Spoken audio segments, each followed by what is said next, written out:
안녕하세요. 오늘 들려드릴 이야기는 시골 한국 끝 오뎅과 국수만 파는 작은 가게 푸른 산호초에서 벌어진 일이에요. 주변에는 아무것도 없는 외딴 항구가 있었고요. 그 항구를 장악한 조폭들이 있었습니다. 그리고 그들이 끝까지 건드리지 말았어야 할 한 사람의 단골 손님도 있었죠. 작은 국수집 하나를 우습게 본 놈들이 그날 밤 하늘과 바다에서 어떤 꼴을 당했는지 지금부터 시작하겠습니다. 푸른 산호초를 건드린 조폭들의 최후. 시골 항구 끝 바다를 정면으로 바라보는 자리에 작은 1층짜리 가게 하나가 있었어요. 간판 이름은 푸른 산호초. 메뉴라고 해봐야 별것 없었어요. 오뎅, 멸치국수, 그리고 겨울이면 김이 모락모락 올라오는 뜨거운 국물. 주변에는 다른 상가도 없었어요. 횟집도 없고 편의점도 없고 술집도 없었죠. 정말 딱 하나. 항구가 훤히 보이는 자리에 푸른 산호초 하나만 덩그러니 서 있었어요. 낮에는 바닷바람이 창문을 흔들었고 밤에는 항구의 작은 불빛들이 가게 유리에 비쳤어요. 그 가게를 지키는 사람은 29살 여자 강서아였습니다. 부모가 남긴 가게였어요. 돈이 많이 되는 장사는 아니었어요. 그래도 서아는 매일 새벽마다 국물을 냈고 오뎅 꼬치를 끼웠고 가게 앞을 쓸었어요. 그녀에게 푸른 산호초는 그냥 밥집이 아니었습니다. 아버지의 손때가 남은 곳, 어머니의 웃음소리가 남은 곳, 어릴 때 자신이 잠들던 구석방이 붙어있던 곳. 그래서 서아는 버텼어요. 하지만 어느 날부터 항구가 이상해지기 시작했습니다. 밤마다 불 꺼진 배가 들어왔어요. 선원 같지 않은 남자들이 내렸고 검은 방수 가방들이 항구 창고로 옮겨졌습니다. 그리고 며칠 뒤 푸른 산호초에 낯선 남자들이 찾아왔어요. 그들은 손님이 아니었습니다. 항구를 먹으러 온 놈들이었어요. 그날 밤 푸른 산호초의 마지막 불이 꺼질 무렵 항구 끝 방파제에는 이상한 어선 하나가 미끄러지듯 들어왔어요. 배 이름은 삼치호. 하지만 그 배에는 생선 냄새가 없었어요. 그물도 말라 있었고 갑판 위에는 얼음 상자 대신 검은 방수 가방들이 줄줄이 놓여 있었죠. 항구 창고 앞에는 검은 승합차 2대가 먼저 와 있었어요. 차 안에서는 담배 연기가 새어나왔습니다. 마석두의 부하들이 창고 문을 열었어요. 철컥! 녹슨 문이 밀리자 안쪽에서 누런 전등 하나가 켜졌습니다. 배에서 내린 남자가 가방 하나를 툭 던졌어요. 이번 물건 바닷물 먹은 거 아니지? 창고 안에 있던 조폭이 코웃음을 쳤다. 장난하냐? 뜯어보면 손목까지 날아간다? 확인도 못해! 확인은 네가 하는 게 아니고 돈 주는 놈이 하는 거야. 주둥이는 닫고 손만 움직여. 검은 가방들이 창고 안으로 옮겨졌어요. 가방 하나가 살짝 벌어졌습니다. 그 안에는 투명 비닐에 눌러 담긴 하얀 덩어리들이 보였어요. 옆에는 휴대폰 여러 대, 가짜 신분증 뭉치, 군부대 출입증처럼 보이는 플라스틱 카드들이 섞여 있었죠. 부하 하나가 그걸 보고 눈이 커졌어요. 형님, 이거 그냥 약 아니지 않습니까? 마석두가 담배를 문 채 다가왔다. 그래서 돈이 되는 거야, 모질이야. 이런 거 걸리면 경찰 문제가 아닌데요? 마석두가 부하의 뒤통수를 툭 쳤다. 그걸 이제 알았냐? 그러니까 입 조심하라고. 그때 다른 부하가 창밖을 힐끗 봤어요. 항구 끝 푸른 산호초의 창문에 아주 희미한 불빛이 남아 있었습니다.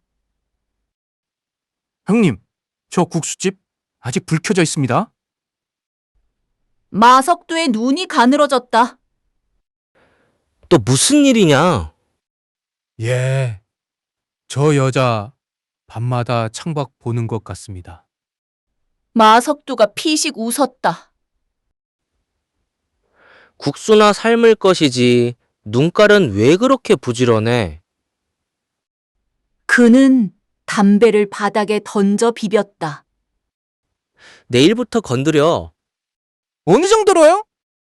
마석두는 창밖의 파란 간판을 보며 말했다. 처음엔 손님처럼 가. 먹고 돈 내지 마. 그래도 버티면 유리깨. 그래도 버티면 손목 잡아. 그래도 버티면. 그가 잠깐 말을 끊었다. 부하들이 조용해졌어요. 마석두가 낮게 웃었다. 그땐 저 파란 간판 바다에 처박는 거지. 부하 하나가 낄낄거렸다. 국수집 하나 때문에 너무 판 키우는 거 아닙니까? 마석두가 그놈을 쳐다봤다. 이 바닥에서 제일 무서운 게 뭔지 아냐? 그게 뭡니까? 겁 없는 놈이 아니야. 아무것도 없는 년이야. 잃을 게 없으면 오래 버티거든. 그는 푸른 산호초 쪽을 노려봤다. 그러니까 빨리 꺾어. 울든 빌든 지발로 나가게 만들어. 그날 밤 푸른 산호초는 아직 아무것도 몰랐어요. 하지만 항구는 이미 썩은 냄새를 풍기고 있었습니다. 검은 가방, 꺼진 배, 가짜 출입증, 그리고 조폭들의 더러운 웃음소리. 그 모든 걸 바다 안개가 덮고 있었어요. 저녁 무렵 푸른 산호초 안에는 국물 냄새가 가득했어요. 서아는 오뎅 냄비 앞에서 국물을 저었어요. 창밖으로는 항구가 보였습니다.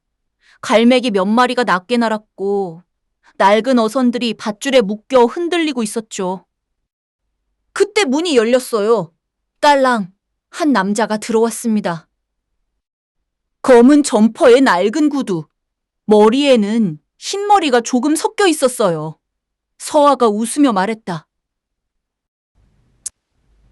오늘도 오셨어요? 남자는 조용히 고개를 끄덕였다. 오늘도 멸치국수요? 그리고 오뎅 2개. 늘 똑같네요.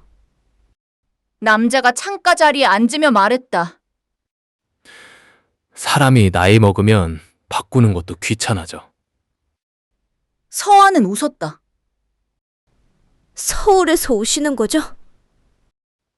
그래, 그렇지. 근데 왜 올 때마다 여기부터 오세요? 남자는 창밖 항구를 바라봤다. 여기가 제일 잘 보이니까. 서아는 대수롭지 않게 넘겼어요. 그 남자의 이름은 한재문. 서아는 몰랐습니다. 그가 어떤 자리에 앉아있는 사람인지, 그가 마음만 먹으면 밤하늘과 바다까지 움직일 수 있는 사람인지. 한재문은 고향에 올 때마다 늙은 어머니를 먼저 찾아뵙고 서울로 올라가기 전 꼭 이 가게에 들렀어요. 오뎅 2개, 멸치국수 1그릇, 그게 그의 오래된 습관이었습니다. 서아가 국수를 내려놓았어요. 맛있게 드세요. 한재문은 젓가락을 들었다. 국물 냄새가 늘 그대로군.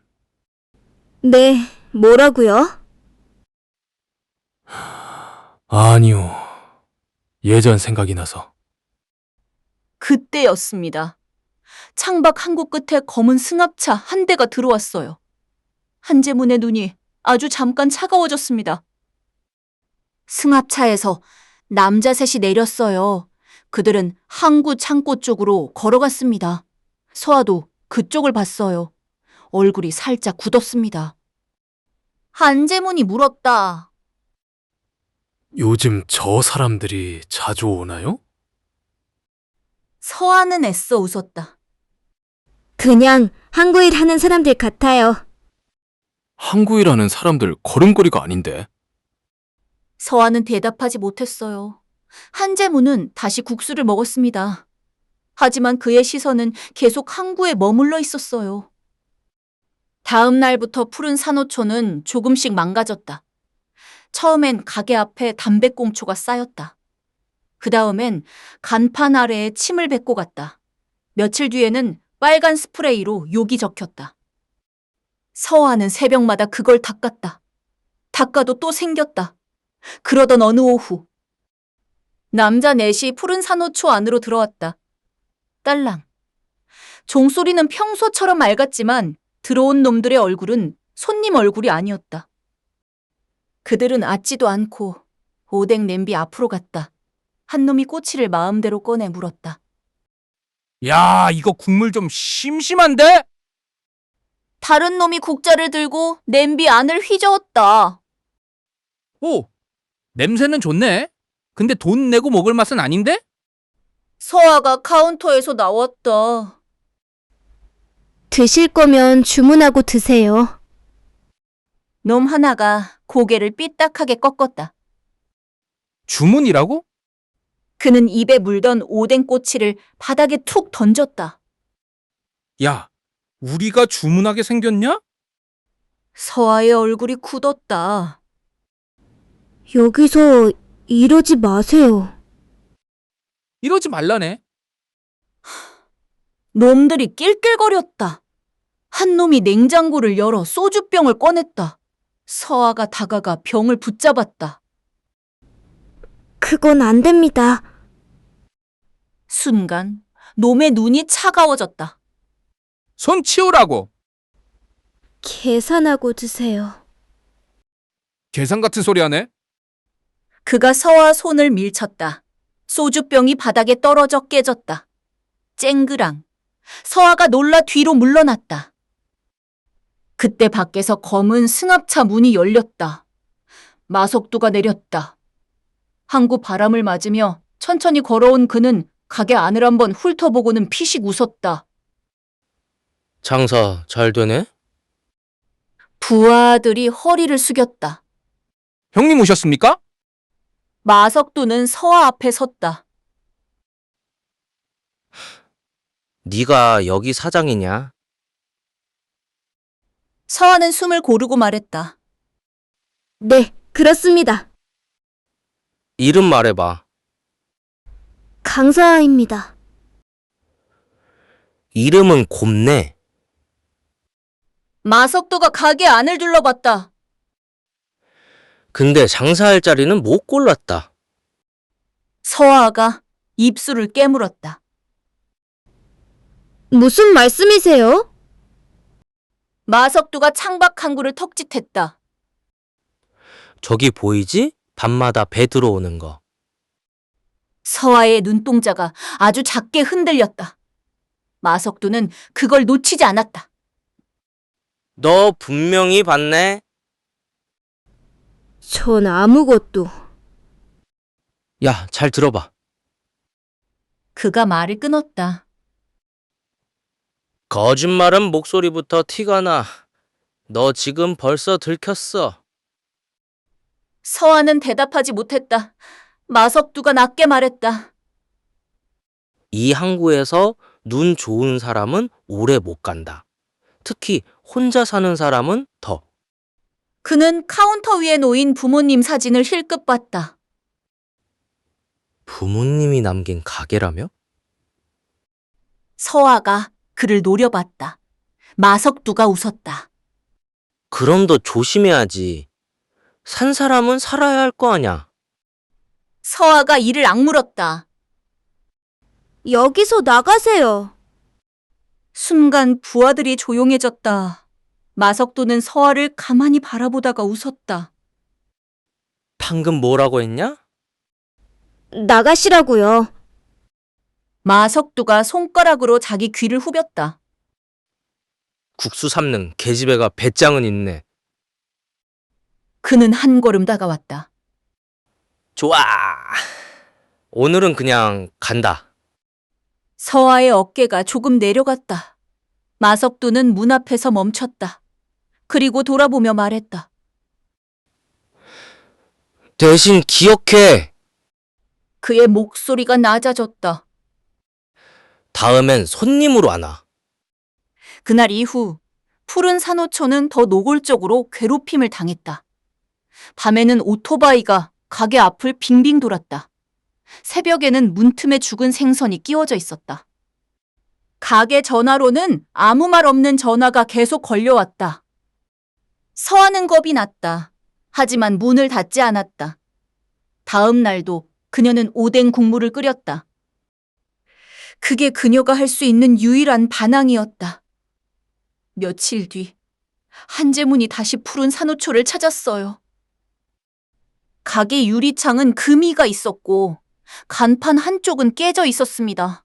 한재문은 들어오자마자 그 흔적을 봤어요. 누가 그런 거지? 서아는 웃는 척했다. 바람이 세게 불어서요. 한재문은 가만히 서아를 봤다. 바람이 유리창 안쪽까지 치고 들어오나? 서아는 말문이 막혔어요. 한재문은 창가 자리에 앉았습니다. 오늘도 같은 걸로 부탁합니다. 서아는 국수를 끓였어요. 하지만 손이 조금씩 떨리고 있었습니다. 한재문은 조용히 말했다. 혼자 버티기 힘든 일은 혼자 버티는 게 아닙니다. 서아가 냄비를 보며 말했다. 신고해도 소용없을 것 같아서요. 왜 그렇게 생각하지요? 여기 너무 애져요. 경찰 와도 그 사람들은 이미 사라지고 없어요. 그리고 서아는 말을 멈췄다. 그리고 뭐라고요? 한국 사람들이 다 겁먹었어요. 아무도 증언 안 해요. 한재문은 국수를 한 젓가락 먹었어요. 그리고 낮게 말했다. 항구에 원래 겁 많은 사람은 없습니다. 너무 오래 짓눌리면 그렇게 보이는 겁니다. 서아가 그를 바라봤다. 아저씨는 뭐 하시는 분이에요? 한재문은 잠시 침묵했다. 공무원입니다. 높은 분이에요? 국수값은 낼 수 있는 정도. 서아가 피식 웃었어요. 그때 가게 밖에서 오토바이 소리가 들렸습니다. 부하 하나가 오토바이를 타고 가게 앞을 지나가며 깨진 병을 던졌어요. 쨍그랑 병이 가게 문 앞에서 터졌습니다. 서아가 몸을 움찔했어요. 한재문은 자리에서 일어나지 않았습니다. 다만 휴대폰을 꺼내 조용히 어딘가로 문자를 보냈어요. 내용은 짧았습니다. 고향 항구. 냄새가 진동한다. 창고와 섬 쪽 조용히 눈 붙여도. 전송. 그의 눈빛은 더 이상 단골 손님의 눈빛이 아니었어요. 푸른 산호초 문이 거칠게 열렸어요. 딸랑. 마석도 밑에서 항구 일을 맡아보는 중간 생동대장 오상혁이었어요. 눈내가 더러웠고 입에는 이쑤시개 하나를 물고 있었습니다. 뒤로는 부하 여러 명이 줄줄이 따라 들어왔죠. 오상혁이 가게 안을 훑어봤습니다. 여기가 그 눈 좋은 국수집이냐? 부하 하나가 오뎅 냄비 뚜껑을 열었어요. 형님, 국물 아직 뜨끈합니다. 오상혁이 피식 웃었다. 그래. 그럼 바닥도 좀 데워줘라. 부하가 국자를 들어 국물을 바닥에 확 뿌렸습니다. 서아가 카운터 앞으로 나왔어요. 뭐 하시는 거예요? 나가세요. 오상혁이 이쑤시개를 툭 베쳤습니다. 말이 짧구나. 나가시라고요. 오상혁이 천천히 다가왔어요. 마석두 형님이 좋게 말할 때 나갔어야지. 그는 창밖 항구를 턱짓했습니다. 밤마다 뭘 그렇게 봤냐? 서아는 대답하지 않았어요. 오상혁의 입꼬리가 올라갔습니다. 왜 대답 안 해? 그가 서아의 손목을 확 낚아챘어요. 눈깔은 바쁘고 주둥이는 잠겼네? 서아가 고통스럽게 숨을 삼켰습니다. 그 순간 구석 창가 자리에서 젓가락 내려놓는 소리가 났어요. 탁! 한재문이었습니다. 그는 조용히 냅킨으로 입을 닦았어요. 당장 손나라. 오상혁이 고개를 돌렸습니다. 뭐야, 저 영감은? 부하 하나가 낄낄거렸어요. 단골인가 봅니다. 오상혁이 한재문을 향해 턱을 들었습니다. 영감. 국수 다 먹었으면 조용히 나가. 오늘은 계산 안 받아. 한재문은 천천히 일어났어요. 그의 시선은 오상혁의 얼굴이 아니라 서아의 손목을 잡은 손에 꽂혀 있었습니다. 다시 말한다. 목소리가 낮아졌습니다. 당장 손나라. 오상혁은 일부러 손에 힘을 더 줬어요. 서아의 얼굴이 일그러졌습니다. 아, 너무 아파요. 그때 푸른 산호초 문이 다시 열렸어요. 딸랑. 검은 점퍼를 입은 남자 둘이 들어왔습니다.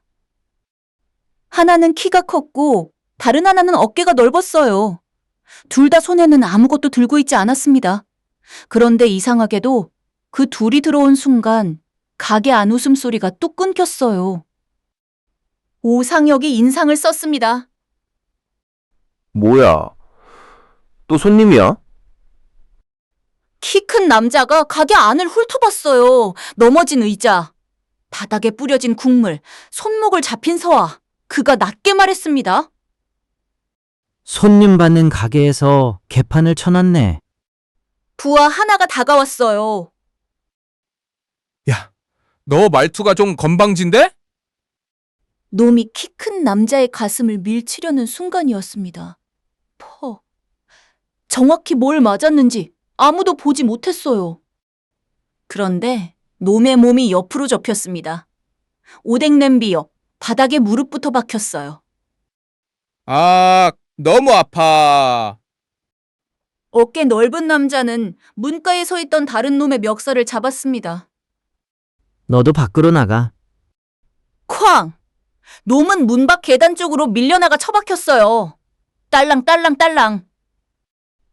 문에 달린 종이 미친 듯이 흔들렸습니다. 오상혁의 얼굴이 굳었어요. 이 새끼들 뭐야? 부하 셋이 동시에 달려들었습니다.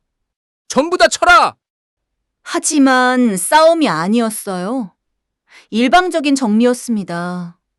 한 놈은 손목이 꺾여 계산대 앞에 엎어졌고, 한 놈은 테이블 위로 뒤집혔고, 한 놈은 문 밖으로 굴러나갔습니다.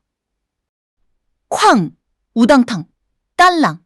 방금 전까지 낄낄거리던 놈들이 순식간에 벽 쪽으로 밀려났어요. 어깨 넓은 남자가 바닥에 떨어진 쇠파이프를 발로 밟았습니다. 철컥! 그가 짧게 말했어요. 그거 다시 주워? 부하 하나가 떨리는 손으로 쇠파이프를 주었습니다. 들고 나가. 다시 들고 들어오면 그땐 저 쇠파이프를 들고는 못 나갈 거야. 놈은 침을 삼키고 뒷걸음질 쳤어요. 오상혁은 아직도 서아의 손목을 잡고 있었습니다. 한재문이 조용히 말했어요. 손목부터 풀어. 그 한마디에 키 큰 남자가 움직였습니다. 오상혁이 반응하기도 전에 그의 손등 위에 손가락 2개가 내려앉았어요. 너무 아파. 오상혁의 소나기가 풀렸습니다. 서아의 손목이 빠져나왔어요. 한재문은 서아를 자기 뒤로 살짝 물렸습니다. 뒤에 있어요. 서아는 떨리는 숨을 삼키며 한 발 물러섰어요. 오상혁은 손을 움켜쥐고 한재문을 노려봤습니다. 영감, 너 뭐야? 한재문은 대답하지 않았어요. 키 큰 남자가 오상혁에게 다가갔습니다. 조용히 나갈래? 어깨 넓은 남자가 한 걸음 더 다가왔어요. 끌려 나갈래? 가게 안이 조용해졌습니다. 오상혁의 부하들은 아무도 앞으로 나오지 못했어요. 누구는 손목을 붙잡고 있었고, 누구는 허리를 펴지 못했고, 누구는 문 밖에서 아직도 낑낑거리고 있었습니다. 오상혁이 이를 갈았어요. 좋아. 오늘은 여기까지 하지. 한재문이 조용히 말했습니다. 그 말 내 윗놈에게 똑같이 전해라. 오상혁이 눈을 찌푸렸어요. 무슨 말을 전해? 한재문은 창밖 항구를 바라봤습니다. 검은 바다 너머 작은 섬의 불빛이 희미하게 깜빡이고 있었어요. 오늘 밤이다. 그는 다시 오상혁을 봤습니다. 항구도 꺼지고 잠깐 침묵이 흘렀어요. 섬도 꺼질 거라고. 오상혁은 처음으로 아무 말도 못했습니다. 한재문이 낮게 덧붙였어요.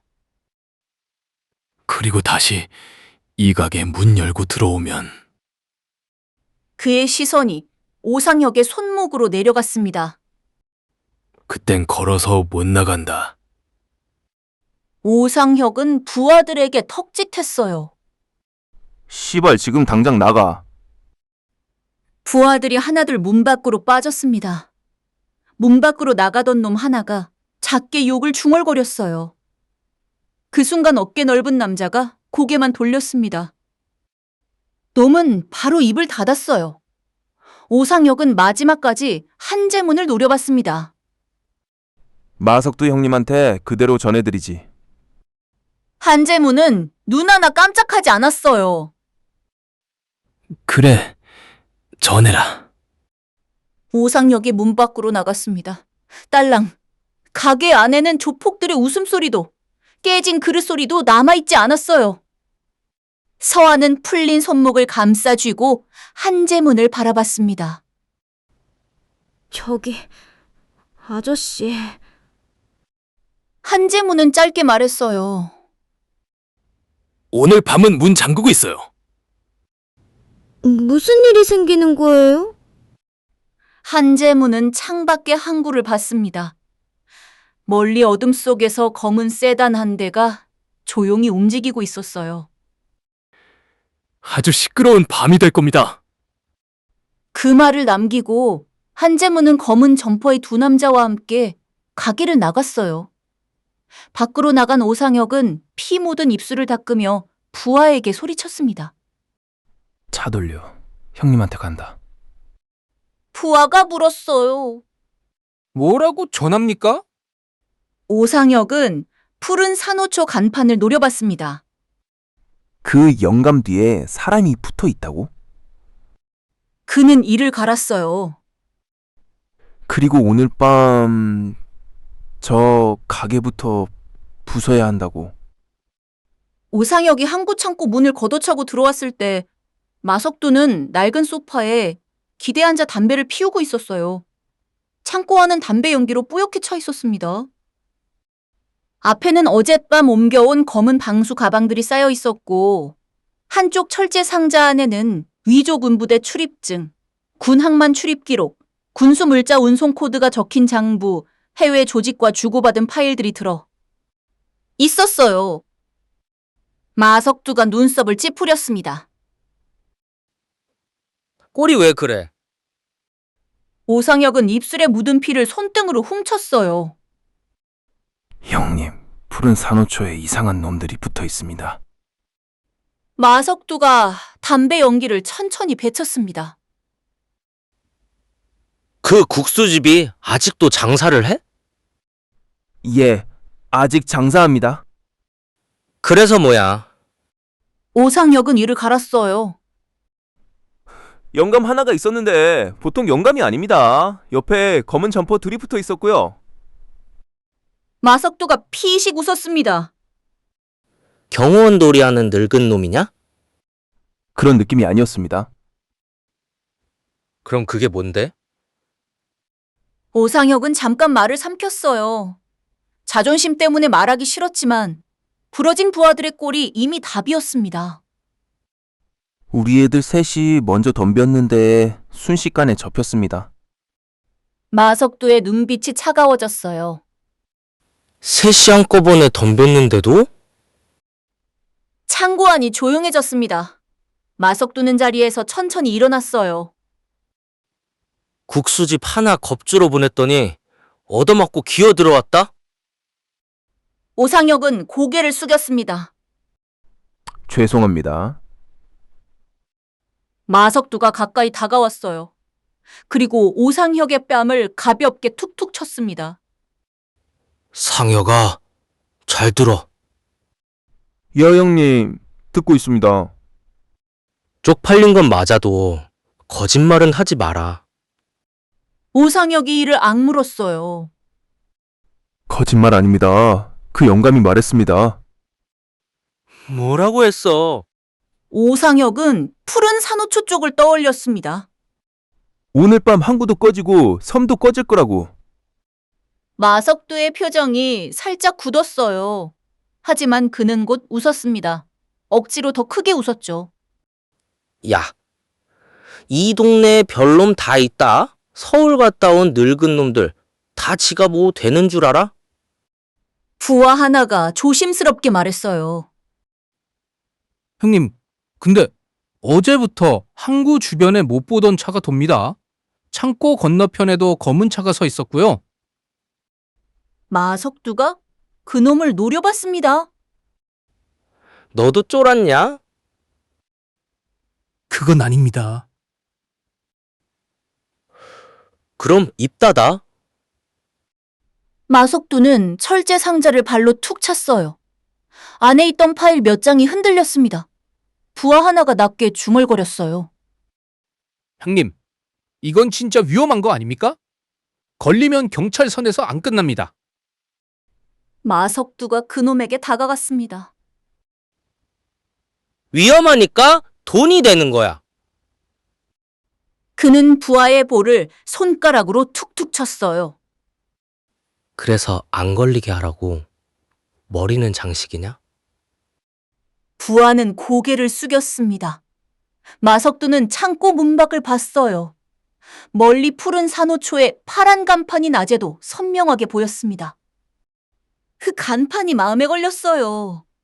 그 영감의 말도 마음에 걸렸습니다. 하지만 마석두는 그 불안을 인정하기 싫었어요.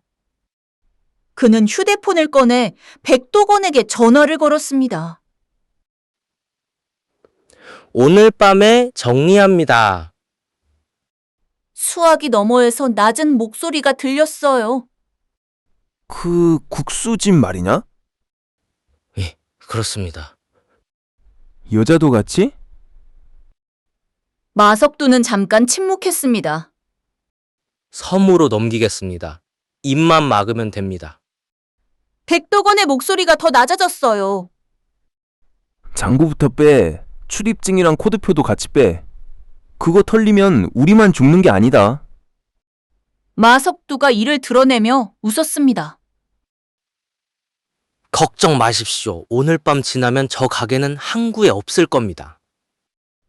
전화를 끄는 그는 부하들을 불러 모았어요. 전부 잘 들어. 창고 안이 조용해졌습니다. 오늘 밤 겁먹는 새끼는 내가 먼저 버린다. 차세대, 기름통 4개, 테이프, 지렛대 챙겨. 부하 하나가 물었어요. 진짜 불까지 갑니까? 마석두가 웃었습니다. 국수집 하나 태우는 게 대수냐? 그는 푸른 산호초 쪽을 바라봤어요. 저 파란 간판 오늘 밤 바다에 처박는다. 오상혁이 이를 갈며 물었습니다. 그 영감도 오면은요? 마석두는 담배를 바닥에 던졌어요. 그땐 내가 직접 본다. 그는 잠깐 멈췄다가 더 낮게 덧붙였습니다. 오늘 밤 본 놈은 전부 입 닫게 만든다. 그는 몰랐습니다. 그가 무시한 그 영감이 이미 항구 위의 하늘과 섬을 둘러싼 바다를 조용히 불러들이고 있었다는 걸요. 밤 11시 40분. 항구 전체에 안개가 내려앉았다. 푸른 산호초의 파란 간판만 희미하게 빛났다. 서하는 가게 문을 닫으려 했다. 그런데 갑자기 전등이 깜빡였다. 한 번, 두 번. 그리고 전기가 나갔다. 가게 안이 어둠에 잠겼다. 서아는 숨을 죽였다. 밖에서 차량 소리가 들렸다. 하나가 아니었다. 검은 승합차 3대, 트럭 1대. 뒤에는 번호판을 가린 소형 냉동차까지 붙어 있었다. 차문이 열렸다. 마석도와 부하들이 내렸다. 이번에는 사로명이 넘었다. 쇠파이프, 강목, 망치, 기름통, 검은 테이프, 그리고 가게를 뜯어낼 쇠지렛대까지 들고 있었다. 마석두가 푸른 산호초를 바라보며 말했다. 오늘 끝낸다. 부하들이 가게를 둘러쌌다. 서아는 뒷문으로 달렸다. 하지만 뒷문도 이미 막혀 있었다. 남자들이 문을 열고 들어왔다. 어딜 가시려고? 서아는 뒤로 물러났다. 마석두가 정문으로 들어왔다. 그는 손에 기름통을 들고 있었다. 말했지. 가게부터 없어진다고. 서아가 떨리는 목소리로 말했다. 이러면 당신들 진짜 끝나요. 마석두가 피식 웃었다. 끝나는 건 너야. 그는 기름통 뚜껑을 열었다. 기름 냄새가 가게 안에 퍼졌다. 부하 하나가 벽에 걸린 낡은 가족 사진을 봤다. 서아의 부모가 웃고 있는 사진이었다. 그놈이 액자를 떼어 바닥에 던졌다. 쨍그랑 유리가 깨졌다. 서아의 얼굴이 굳었다. 그건 건드리지 마. 부하가 일부러 사진 위를 밟았다. 이 집 추억 팔아서 장사했냐? 서아가 달려들려는 순간 마석두가 그녀의 앞을 막았다. 감동극은 끝났어. 그는 기름을 바닥에 뿌렸다. 푸른 산호초에 오래된 나무 바닥이 젖어갔다. 서아가 눈물을 삼켰다. 마석두는 라이터를 꺼냈다. 딸깍. 작은 불꽃이 어둠 속에서 피어올랐다. 잘 봐. 내 부모가 남긴 가게가 어떻게 사라지는지. 그때였다. 멀리서 낮은 진동음이 들렸다. 처음엔 바닷바람 같았다. 하지만 점점 커졌다. 두두두두두두두. 마석두의 부하 하나가 밖을 봤다. 형님, 잠깐만요. 마석두가 짜증스럽게 말했다. 뭐가 문제야? 부하의 얼굴이 하얗게 질렸다. 하늘에 뭔가 옵니다. 마석두가 밖으로 나갔다. 그리고 그도 봤다. 검은 밤하늘을 찍고 헬기 2대가 항구 위로 들어오고 있었다. 탐조등이 켜졌다. 하얀 빛이 항구 전체를 긁고 지나갔다. 조폭들의 얼굴이 하나씩 드러났다. 기름통, 쇠파이프, 망치, 깨진 가족 사진, 검은 승합차, 푸른 산호초 앞에 몰려있는 30여 명. 확성기 소리가 밤바다에 울렸다. 항구 안에 인원 전원, 들고 있는 것 내려놓고 엎드려라. 마약 밀수, 군 항만 침투, 위조 출입증 거래 혐의로 현장을 봉쇄한다. 조폭들이 얼어붙었다. 마석두가 악을 썼다. 씨. 이게 뭐야, 씨발. 개소리 하지 마. 흩어져. 그 순간 항구 입구 쪽에서 군용 차량들이 불빛을 켜고 들어왔다. 바다 쪽에서는 해경 고속정들이 접근했다. 그리고 멀리 어둠 속에서 또 다른 소리가 들렸다. 날카롭고 묵직한 회전응. TV에서만 보던 무시무시한 아파치 공격 헬기였다. 낮게 떠오른 아파치 헬기는 항구 외곽을 한 바퀴 돌며 조폭들의 도주로를 막았다. 그 압박감은 말이 아니었다. 위에서는 탐조등, 앞에서는 군용 차량, 바다에서는 고속정, 뒤에서는 푸른 산호초. 방금 전까지 가게 하나 태우러 온 놈들이 순식간에 사냥감처럼 굳어버렸다. 마석두의 부하들이 승합차로 달려갔다. 빨리 차 타. 차 타. 그들이 시동을 걸려는 순간 아파치의 기수가 그쪽으로 돌아갔다. 항구 입구에 한재문이 서 있었다. 이번에는 낡은 점퍼가 아니었다. 검은 코트, 비에 젖은 항구 불빛 아래 그는 더 이상 조용한 단골 손님처럼 보이지 않았다.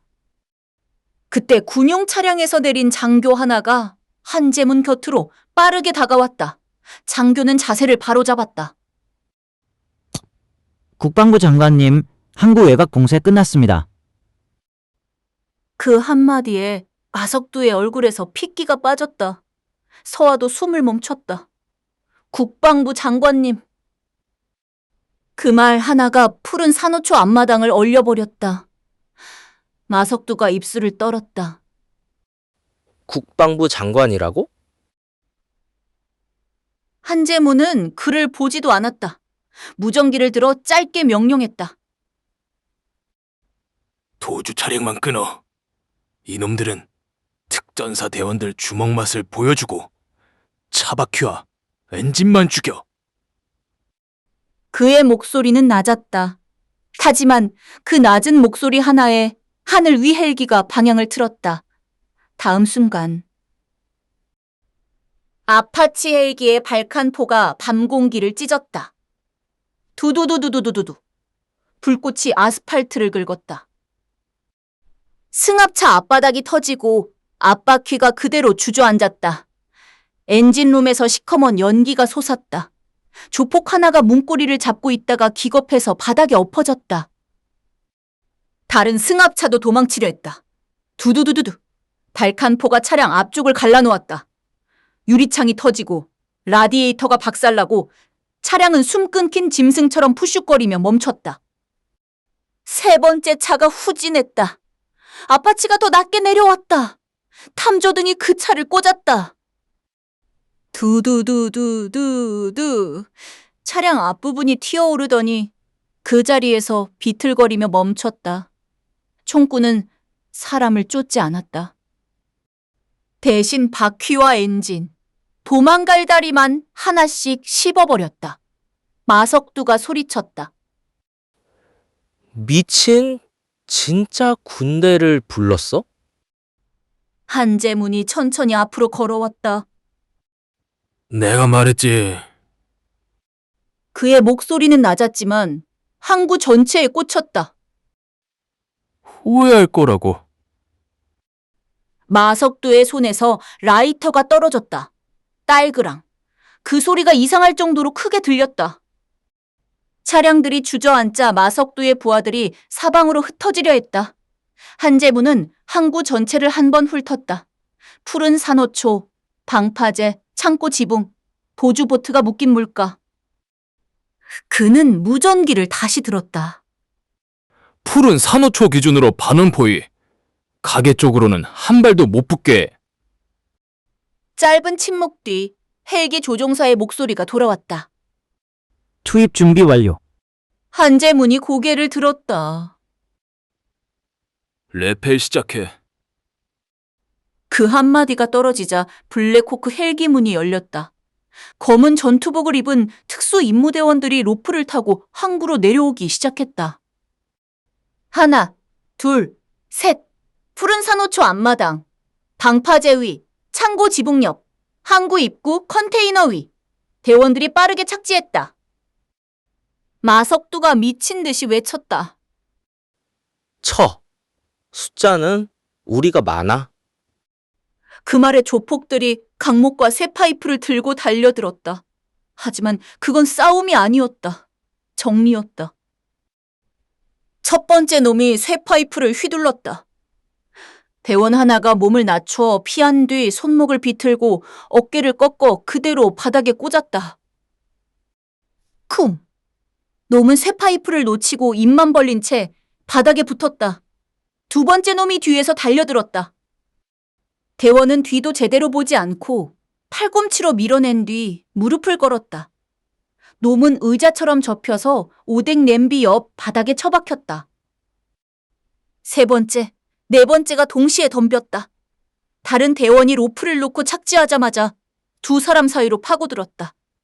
한 명은 벽에 밀착, 한 명은 손목채야. 쇠파이프는 바닥에 떨어졌다. 마석두의 부하들이 항구 곳곳에서 무너졌다. 쾅, 쿵, 우당탕 소리가 계속 터졌다. 때리는 소리보다 바닥에 처박히는 소리가 더 컸다. 조폭 하나가 기름통을 들고 푸른 산호초 쪽으로 달렸다. 불질러버려. 그 순간 대원 하나가 옆에서 파고들어 기름통만 걷어찼다. 기름통은 공중에서 빙글 돌다 방파제 쪽 빈드럼통에 처박혔다. 쾅! 조폭은 그대로 팔이 꺾여 바닥에 눌렸다. 다른 놈이 망치를 들고 창문으로 뛰었다. 서아가 안에서 움찔했다. 그때 창고 지붕에서 내려온 대원이 놈의 어깨를 잡아 뒤로 끌어당겼다. 망치는 허공을 갈랐고 놈은 푸른 산호초 문 앞에 무릎부터 박혔다. 대원이 짧게 말했다. 지금 엎드려. 그 한마디에 놈은 버둥거리다 결국 바닥에 얼굴을 붙였다. 항구 바깥쪽에서는 더 난리가 났다.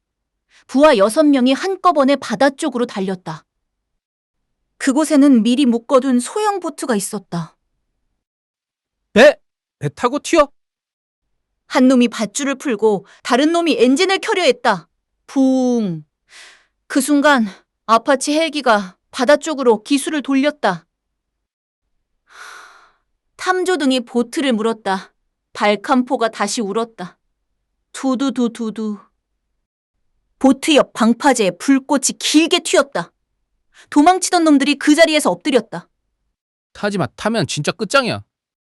하지만 한 놈은 끝까지 보트에 올라타려 했다. 아파치가 한 번 더 낮게 돌았다. 두두두두두. 보트 앞부분이 터지고 엔진 주변에서 시커먼 연기가 솟았다. 밧줄이 끊기고 보트가 물 위에서 빙글 돌다가 방파제에 처박혔다. 두 번째 보트도 움직이려 했다. 이번엔 발칸포가 보트 바로 앞 물길을 갈랐다.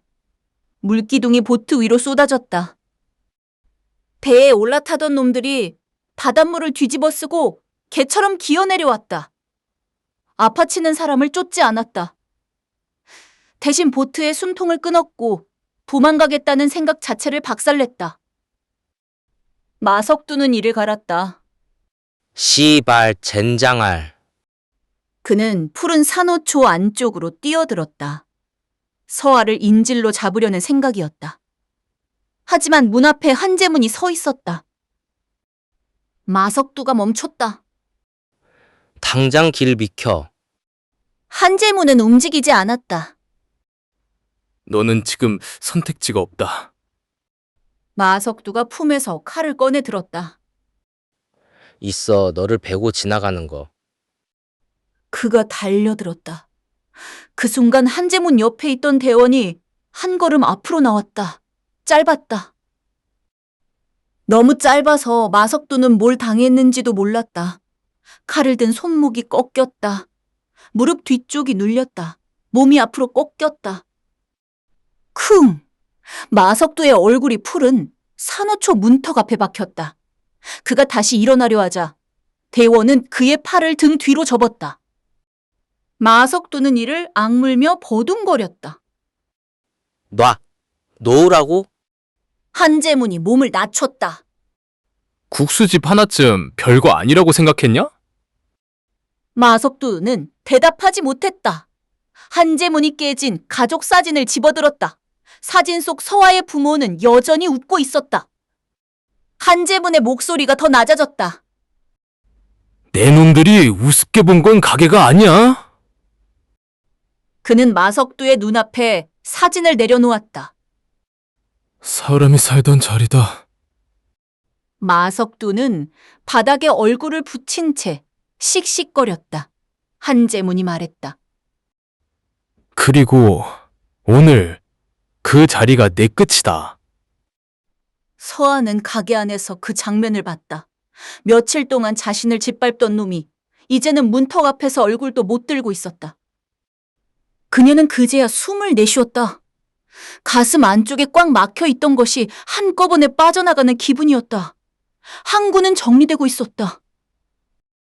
조폭들은 하나둘 포박됐다. 하지만 끝이 아니었다. 마석도의 휴대폰에서 무전음이 울렸다. 무전기에서 치직, 잡음이 튀었다. 마석두, 항구 왜 조용해? 무전기에서 치직, 잡음이 튀었다. 빨리 대답해. 한재문이 휴대폰을 집어들었다. 수사관이 녹음을 시작했다. 무전놈아 목소리가 다시 말했다. 물건 빼? 지금 당장 섬에서 나간다. 예비 보트 띄워. 장부부터 태워. 한재문이 바다 건너를 봤다. 안개 사이로 작은 섬에 불빛이 보였다. 폐수산 공장이 있는 섬. 진짜 본거지였다. 한재문은 무전기를 들었다. 섬 저반장부터 막아. 공장 본동은 살려둬. 장부가 아래 있다. 잠깐 정적이 흘렀다. 그가 한 번 더 말했다. 도주선만 끊고 사람은 잡아. 바다로 빠지는 길은 오늘 없다. 바다는 잠깐 조용했다. 그리고 몇 초 뒤 멀리서 묵직한 뱃고동 소리가 울렸다. 부우. 항구 사람들이 하나둘 바다를 바라봤다. 안개 뒤에서 거대한 그림자가 나타났다. 을지 문덕 구축함이었다. 작은 항구 앞바다에 상상도 못할 크기의 군함이 천천히 모습을 드러냈다. 그 순간 항구 전체가 말이 없어졌다. 조폭들도 수사관들도 마을 사람들도 모두 같은 곳을 봤다. 구축함의 탐조등이 켜졌다. 하얀 빛이 바다를 가르며 작은 섬을 정면으로 비췄다. 폐수산 공장, 저반장, 그 앞에 묶인 소형 보트들, 가방을 싣는 조직원들, 그리고 뒷문으로 빼내려는 철제 상자들. 확성기 소리가 바다 위로 퍼졌다. 섬 내 전 인원은 즉시 이동을 중지하라. 모든 선박은 출항 금지다. 섬 쪽에서는 오히려 더 난리가 났다. 총책 100도건이 폐수산 공장 안에서 소리쳤다. 뭐 하고 있어? 보트 띄워. 바다로 빠져. 부하들이 소형 보트 3척에 가방을 실었다. 마약이든 방수 가방, 위조 출입증, 군수 물자 장부, 해외 조직과 연결된 파일 상자. 보트 엔진이 걸렸다. 붐. 그 순간 을지 문덕 구축함의 한 포가 천천히 방향을 틀었다. 항구 쪽에서 그 장면을 본 마석두가 중얼거렸다. 안 돼. 그만해. 한재문은 차갑게 말했다. 이미 늦었다. 그는 무전기에 마지막으로 박아 넣었다. 저반장 앞바다. 경고탄. 다음 순간 한 포가 불을 뿜었다. 쾅! 섬 앞바다에 거대한 물기둥이 솟구쳤다. 파도가 저반장을 때렸다. 보트들이 장난감처럼 흔들렸다. 조직원들이 비명을 지르며 바닥에 엎드렸다. 두 번째 포성이 울렸다. 쾅! 이번에는 섬 저반장 옆빈 창고 벽이 터졌다. 낡은 철판과 나무 구조물이 산산이 튀고 창고 문이 종이장처럼 날아갔다. 세 번째, 쾅. 도주용으로 준비된 소형 보트 한 척의 앞부분이 박살났다. 선체가 옆으로 기울며 물을 먹기 시작했다.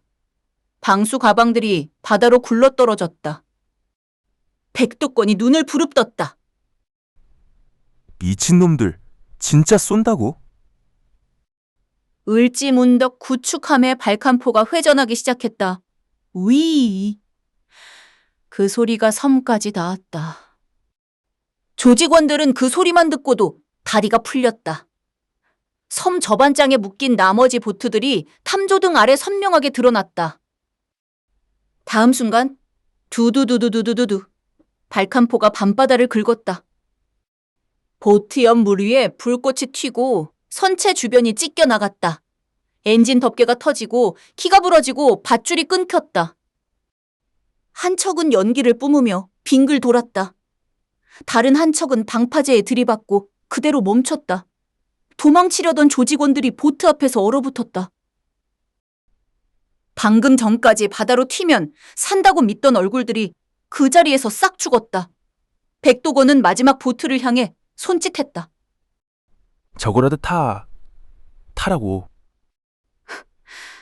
그 순간 구축한 발칸포가 마지막 보트 앞 물길을 갈랐다. 두두두두두.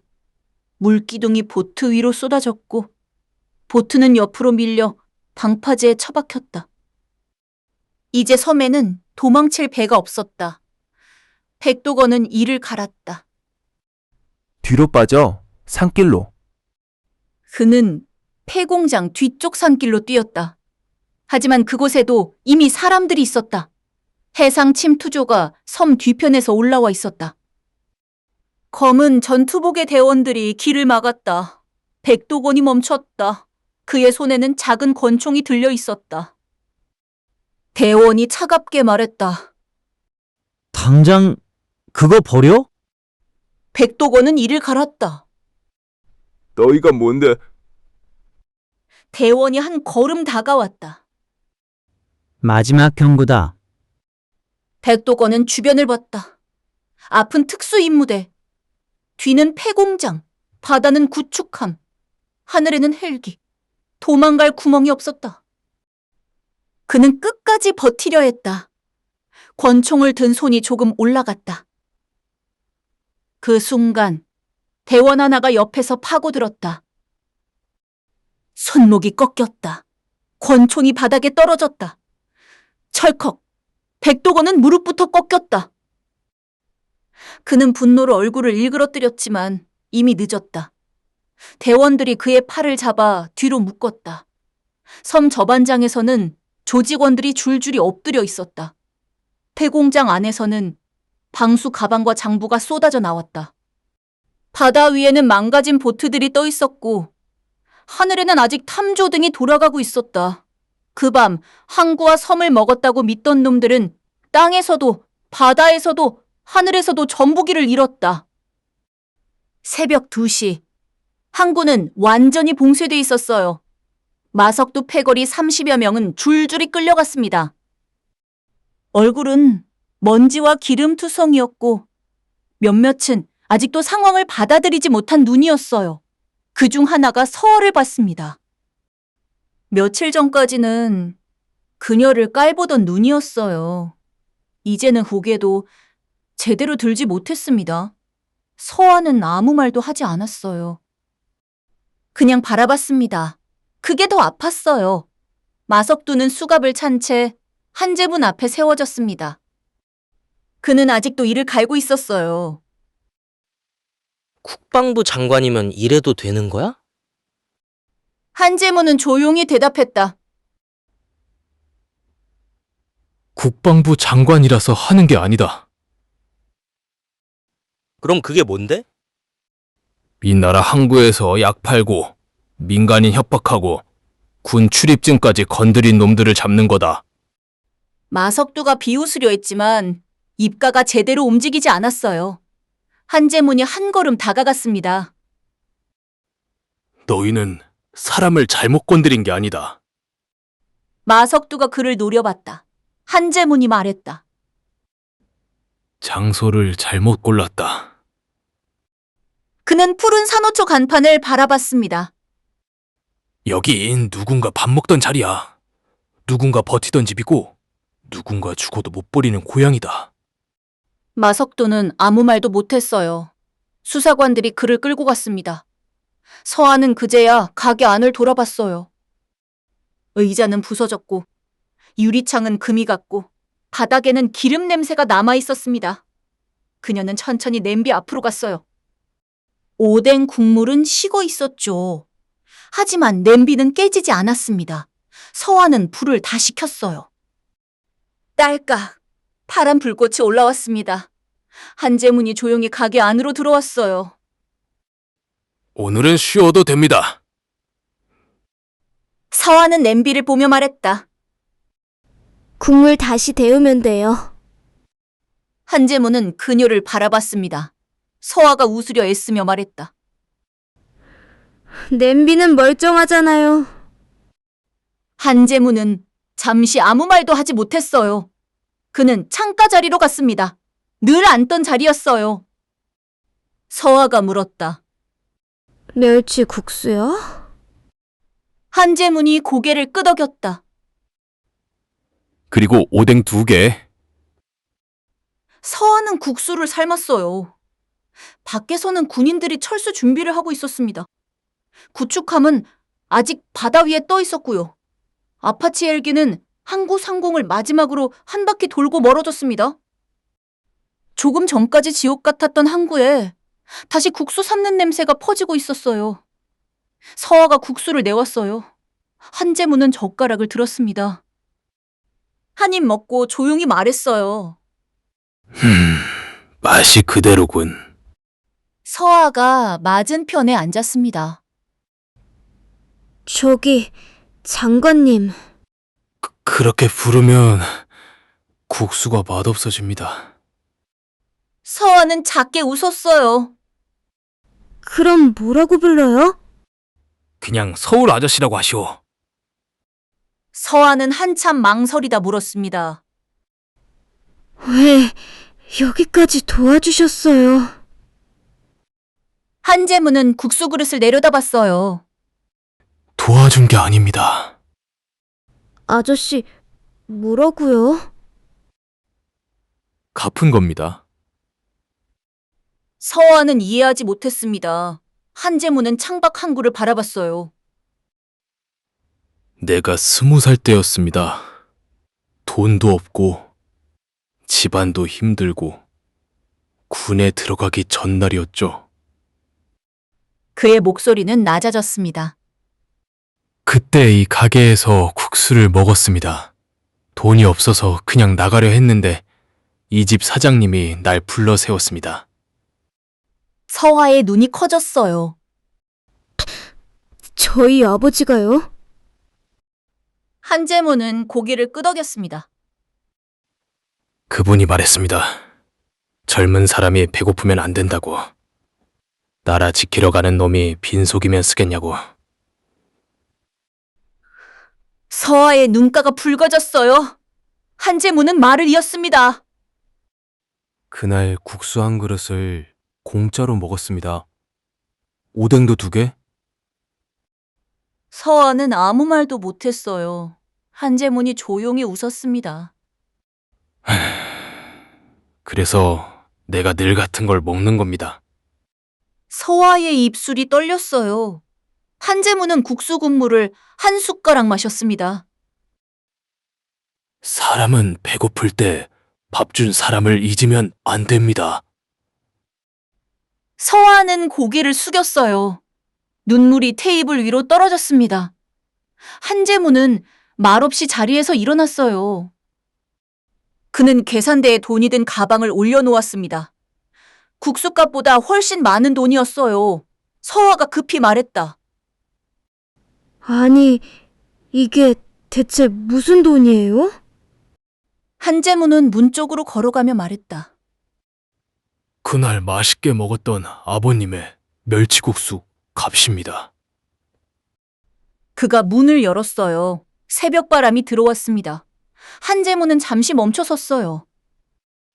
그리고 다음에 올 때도 푸른 산호초 간판 그대로 있어야 합니다. 서아는 눈물을 닦았습니다. 그리고 똑바로 대답했어요. 네, 푸른 산호초는 안 닫아요. 한재문은 고개를 끄덕이고 밖으로 나갔습니다. 아침이 밝았어요. 밤새 항구를 뒤덮었던 안개가 걷히고 바다 위로 붉은 해가 올라왔습니다. 구축함은 천천히 먼바다로 빠져나갔어요. 헬기 소리도 사라졌습니다.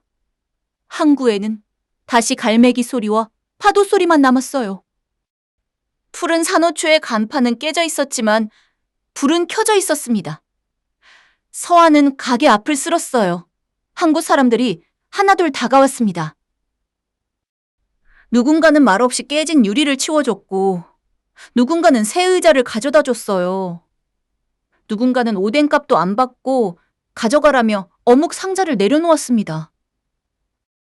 서아는 그제야 알았어요. 혼자 버틴 줄 알았는데 사실은 모두가 돌아올 시간을 기다리고 있었다는 걸요. 그날 이후 푸른 산호초 앞에는 더 이상 검은 승합차가 오지 않았습니다. 밤마다 불 꺼진 배도 들어오지 않았어요. 항구는 다시 조용해졌습니다. 그리고 가끔 서울에서 낡은 검은 차 한 대가 내려왔어요. 차에서 내린 남자는 늘 같은 자리에 앉았습니다. 오뎅 2개, 멸치국수 1그릇. 서아는 묻지 않았어요. 그가 얼마나 높은 사람인지, 그날 밤 얼마나 큰 명령이 내려졌는지, 아파치 헬기가 왜 항구 하늘을 갈랐는지, 을지문덕 구축함이 왜 작은 섬을 포위했는지. 그냥 국수를 끓였어요. 그리고 그는 늘 같은 말을 했습니다. 국물 맛이 좋군. 푸른 산호초 간판 위로 아침 햇살이 닿습니다. 조폭들은 항구를 먹었다고 생각했습니다.